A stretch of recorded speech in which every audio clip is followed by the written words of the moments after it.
бай тарыхы, көркөм, кооз болгон эски жана азыркы архитектурасы, салттарынын сакталышы, ашканасынын өзгөчөлүгү, тынч жана бай жашоосу менен айырмаланган кымындай Люксембург мамлекети тууралуу сөз кылабыз.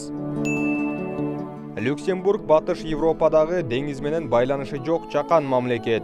Түштүгүнөн Франция менен, батыш жана түндүк батышынан Бельгия менен, ал эми чыгышынан Германия өлкөсү менен чектешет. Люксембургдун калкынын саны 600 000 адамдан аз эле ашат. Акыркы 30 жыл ичинде калкы 100 000ге көбөйдү. Көбүнчө бул көрүнүш эмиграциянын негизинде калыптанды. Азыркы учурда өлкөнүн элинин 46% чет өлкө жарандыгына ээ. Расмий тилдери немис жана француз тилдери. Бирок 1982 жылы өз аралашмаларына ээ болгон Люксембург тилине улуттук деген статус берилген. Дал ушул тил жергиликтүү калктын күнүмдүк колдонгон тили болуп эсептелинет. Албетте англис тили да кенен колдонулуп, аны билгендердин саны арбын. Ал эми француз тили көбүнесе расмий бир маараке жана иш-чараларда колдонулуп келет. Азыркы Люксембургдун тарыхына, маданиятына чоң таасирин Франция менен Германия тийгизген. Бирок өлкөдө көз карандысыздык маселесинде күмөндөр жок. Өзгөчө алар улуттук тилин кабыл алганда мындай көз карандысыздыгын бекемдешкен. Борбордун калкы 86 000 адамдын тегерегинде. Тактап айтсак, жалпы калктын 6-дан 1 бөлүгүн түзөт. 18-чи кылымдын аягында, 19-чу кылымдын башында Люксембург Франциянын курамында болуп, Токой департаменти деп аталган. Азыркы убакка чейин бул мамлекет батыш Европанын башка мамлекеттерине салыштырмалуу калың токойлору менен, кооз табияты менен айырмаланып турат. Мамлекеттин 3-төн 1 бөлүгүнөн көбүрөөк аянттын токойлору ээлеп, көбүнчө Эслинг району жана Гутланд чергесинин түндүк бөлүгү кооз экени белгилүү. Аякта дарактардын түрлөрү, жемиштердин далай түрүн көрүүгө мүмкүн.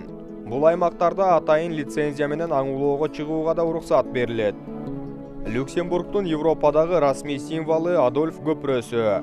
Кооз архитектуралык ыкма менен курулган ийик сызыктарын карап, ал Петрус дарыясынын үстүндө калкып тургандай, жана ага жүздөгөн жылдар болуп калгандай туюлат.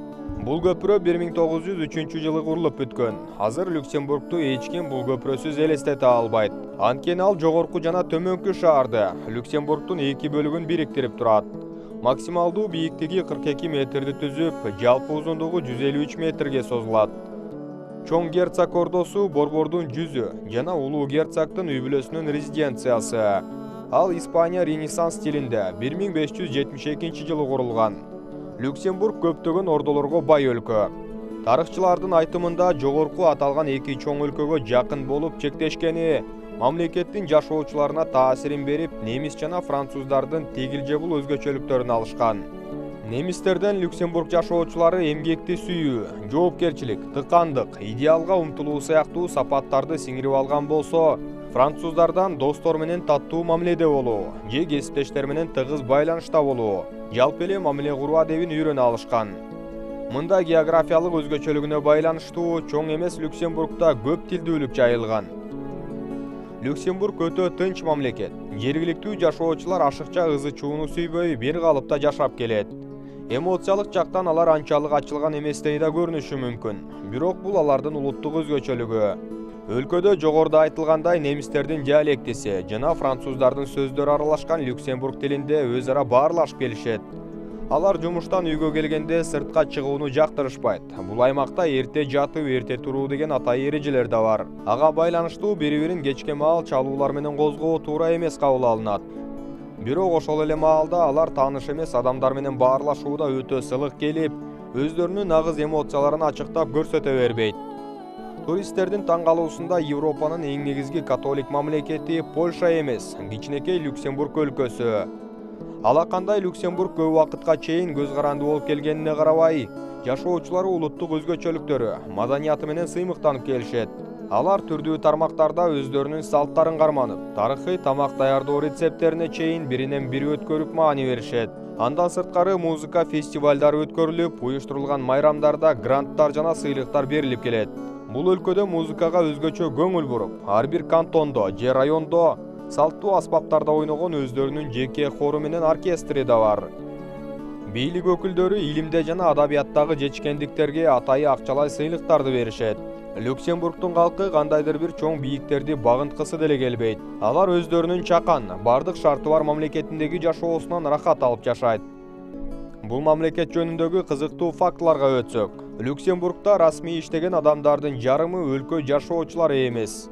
Алардын 39 миңи жумушка Бельгиядан, дагы 39 миңи Германиядан, 78 миңи Франциядан келип эмгектенет. Башка өлкөнүн тургундарын бул жактагы шарттар кызыктыра турганы талашсыз. Бул өлкөдө 200дөн ашык банк кеңселери бар. Дүйнөдөгү башка бир да мамлекетте мындай сандар көрсөтүлбөйт. Ошондой эле 170 улуттун өкүлдөрү жашап, калктын санынын дээрлик жарымы иммигранттар. Алардын көп бөлүгү португалиялыктар. Португалдар калктын санынын 16%-ын түзөт.